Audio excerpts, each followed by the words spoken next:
संध्याकाळची जेव्हा मुलांना छोटी मोठी भूक लागते तेव्हा काय बरं करायचं हे मी शोधतच होते. तेवढ्यात इंस्टाग्रामवर ही मी रील बघितली. म्हटलं बघूया आपण पण ट्राय करून आपल्याला चांगली वाटते का.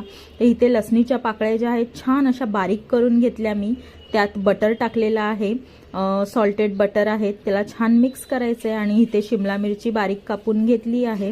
ह्याची डिटेल रेसिपी मी मोठी व्हिडिओसुद्धा बनवलेली आहे, नक्की चेकआउट करा.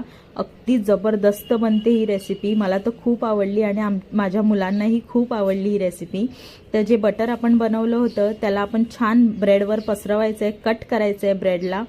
आणि छान त्याच्यावर मोझरेला चीज, भाज्या तुमच्या आवडीच्या तुम्ही टाकू शकता. थोडंसं मीठ आणि चिली फ्लेक्स टाकून तव्यावर तूप किंवा तेल टाकून 2 मिनिटं ठेवायचं आहे वाफत झाकण ठेवून. म्हणजे मस्त आपलं चीज जे आहे मेल्ट होतं आणि गरमागरम सर्व करायचं आहे. मोठी रेसिपी नक्की बघा, खूप जबरदस्त झालेली आहे. आणि आवडली असेल तर सबस्क्राईब करा.